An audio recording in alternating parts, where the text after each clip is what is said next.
নমস্কার বন্ধুরা, আমি সঙ্গীতা আপনাদের সকলকে স্বাগত জানাই। আজকে যে রেসিপিটা বানাতে চলেছি সেটা হলো পাবদা মাছের পাতলা ঝোল। পাবদা মাছ তো আপনারা অনেকভাবেই ট্রাই করেছেন, তবে এইভাবে একবার ট্রাই করে দেখতে পারেন, আশা করি ভালো লাগবে। আর যেভাবে গরম বাড়ছে সেইখানে খুব হালকা পাতলা রান্না শরীরের জন্য ভীষণ স্বাস্থ্যকর। আসুন তাহলে শুরু করা যাক আজকের রান্না। পাবদা মাছগুলোকে প্রথমে ভালো করে ধুয়ে পরিষ্কার করে নিয়ে তাতে একে একে নুন এবং হলুদ দিয়ে সেই নুন আর হলুদটাকে ভালো করে মাছগুলোর গায়ে ভালো করে মাখিয়ে নিতে হবে একটা একটা করে।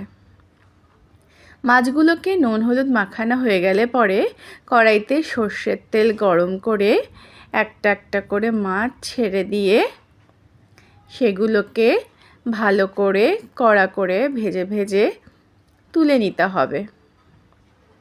পাবদা মাছ থেকে প্রচণ্ড তেল ছেটায়, দেখে নিতে হবে যখন কড়াইতে মাছগুলো ছাড়বো তখন যেন মাছে কোনো জল না থাকে।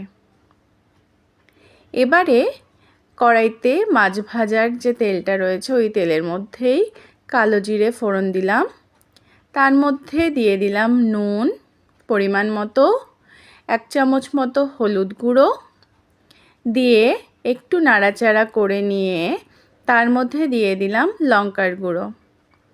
সেটাকেও খানিকক্ষণ নাড়াচাড়া করে নিতে হবে। তারপরে কড়াইয়ে ঢেলে দিতে হবে জল। এইবার এই ঝোলটাকে ফুটতে দিতে হবে খানিকক্ষণ। ঝোল ফুটে উঠলে ভেজে রাখা মাছগুলো তার মধ্যে দিয়ে দিতে হবে। মাছ আর ঝোল খানিকক্ষণ ফুটে উঠলে পরে তার মধ্যে কতগুলো গোটা কাঁচা লঙ্কা দিয়ে দিতে হবে।